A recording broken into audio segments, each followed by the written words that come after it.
For those who feel enough is not enough and failure is not an option, for those, there is Gamma Labs PTF, the next generation pre-workout supplement, a human enhancement formula designed to build a superior athlete. Joining us on the show today is Frank Mir, #1 contender to the UFC heavyweight belt. How does that sound? Sounds great. Yeah, tell me how it all transpired, because we heard from Dana White, and originally he said that you versus Kane was still going to happen, and then apparently something happened, and now you're getting the shot at the belt. Well, I mean, I think they were basically just trying to wait on Alistair to see if, he had a legitimate reasoning for why the test turned out the way it did. And I'm just assuming, obviously, it wasn't something that was going to change anything happening between him able to fight on the 26th. So then finally I got the call to be told that, yeah, for sure, it would be, I would be the one getting the next title shot. And it seemed like there was, outside of course, the big rally for Mark Hunt to get a title shot that I'm sure that you saw on Twitter, it seemed like you were the heir apparent, the guy that certainly deserved it. Did you feel that way the whole time, like if Alistair wasn't able to compete, that you would be the guy that they looked to? Yeah, no, I felt that. I mean, I realized that. Hold on. I realized that Hunt has a strong following, and he's a great guy, very humble. So I mean, it makes sense to me that there's a lot of people out there that like him, but I think they're speaking from an emotional point of view. He has also, I think, 2 or 3 victories now in a row. I think the only opponent that I could recall at the top of my head, though, is Czech Congo. There's other 2, I don't recall who he has victories over offhand.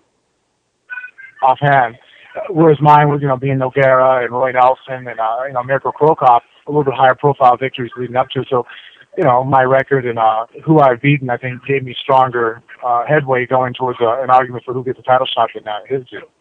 Yeah, no, and I think that's a correct assessment. I mean, there was a lot of fans that were rallying for it, but when the word finally got back to Dana White about it, it seemed like he shot it down pretty quickly. So you seem like the obvious choice the whole time going forward in this, but you're getting the news just a few weeks before the fight. We're about a month removed from it right now. How much of a panic is there in the Mir camp, if any, for you guys kind of having to change up your game plan and the way that you're preparing for now a totally different opponent in a huge fight? Well, I mean, there's not really that much of a difference as far as, both my guys are right-handed, so I haven't had to switch up partners for now. I'm looking for a bunch of southpaws. Right. Velasquez, I think, is a very good boxer, too, even though a bit of a different style than Dos Santos. So I've had guys in camp that have good hands. I think the difference is that basically every time I go into a striking match with somebody, I've had to keep in the back of my mind that they're going to shoot on me at any moment, because Kane has a very good ability to change levels and drive you to the cage. So in all reality, actually, I think stylistically it's a little threat. He's able to knock people out, convincingly, over and over again with the strikes. But I feel that, there's less to worry about as far as when you're fighting Dos Santos, it's his hands that are going to hurt you. He throws kicks up there intermediately, here and there.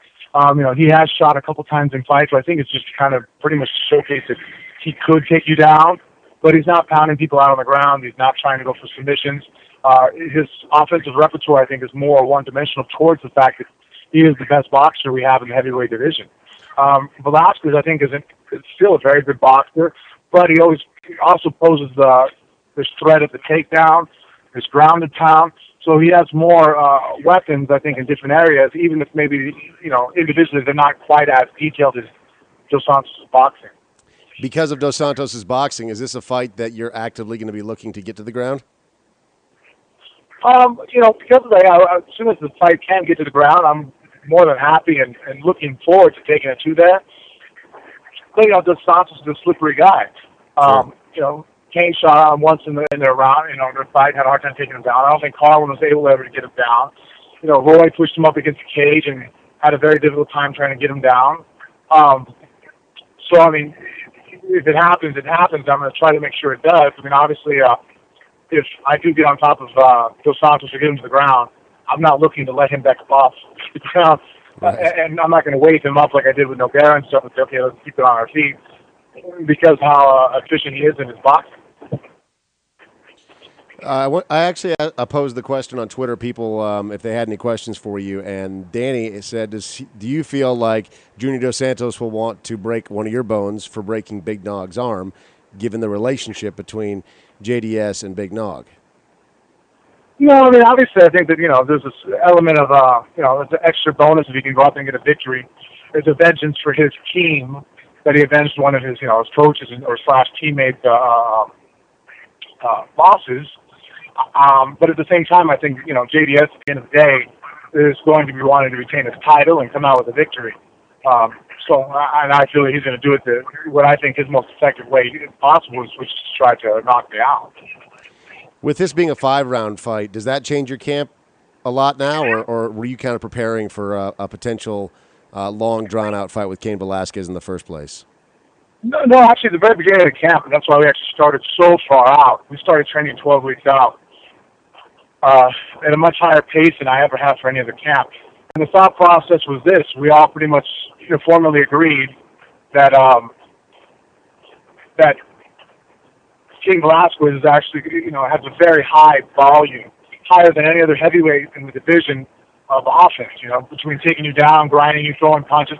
Even fights where he's been hurt and stunned, like in the Czech Congo fight, he still managed to throw almost 300 punches on the ground.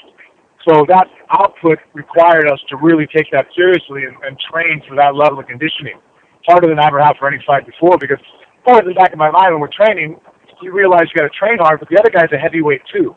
How hard of a pace can he keep? Well, in the case of Cain, he can keep a pretty freaking high pace. And the other mindset was that because we were fighting on the same card as the championship bout was, there's always a possibility of guys getting hurt. And we felt that we didn't want to be in a situation where if Dos Santos or Alistair had gotten hurt in training and the opportunity arose for us to step up, we didn't want to be in a position where it was not a smart move to step up and have to forego maybe a title shot because we weren't prepared for it. So if this fight goes for 25 minutes, you're not worried about it getting into deep water at all? No, absolutely not. In fact, this might be the first time I've ever felt that way in my life. I felt like at the time in that perspective, I trained hard to fight.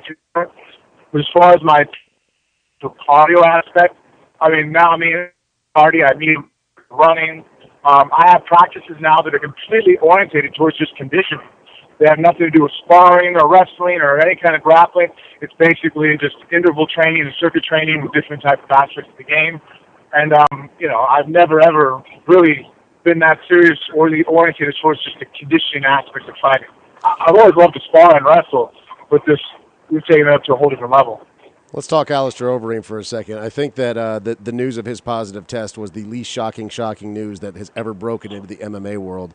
What was your initial reaction when you heard that he'd come in with a ratio that was off? Obviously I was a little bit shocked, he's passed all his drug tests before. I had no reason to believe that he wouldn't be able to pass another drug test. In all reality, when we're all sitting there thinking about it, getting caught off guard shouldn't have been that much of an issue. All of us were caught off guard. It wasn't like I walked into, and I don't think anybody else can sit there and say that we thought we were going to get randomly drug tested. And, I guess it's a real honest assessment of where we all were. The new co-main event at UFC 146 that's happening right here in Vegas on May 26th now is Cain Velasquez versus Bigfoot Silva. Is that a matchup that you find interesting? I do, and I actually, I think it's kind of problematic for Bigfoot, fighting one of Velasquez's teammates in Cormier did not turn out too well for him. He was able to get outstruck because he couldn't maybe get the fight to the ground, and utilized the fact he's a black belt in jiu-jitsu. I think that I'm interested to see how he's going to do now against Velasquez, who maybe doesn't have the wrestling credentials that Cormier does, who, is an Olympic, competitor, but still is a very excellent wrestler, far superior than the average heavyweight now in the world in MMA. And on top of that, Velasquez is a really good boxer. I know a lot of people are very sure-minded and their memories are about 5 seconds long. But, just because he got caught by Dos Santos with the overhand right, that's just heavyweight fighting. People get caught, they get hurt. He knocked out Nogueira pretty quickly, and he's had some good hands in previous bouts where he was a very good striker. And so, he's facing, I think, an even more dangerous version than what he faced in Cormier. Frank, man, really excited for you. Thrilled that you're getting this title shot at UFC 146 again happening right here in Las Vegas, May 26th. Thanks for taking the time today, man. Hey, no, thank you, bro. Cool. Thanks, man. For those who feel enough is not enough and failure is not an option, for those, there is Gamma Labs PTF, the next generation pre-workout supplement, a human enhancement formula designed to build a superior athlete.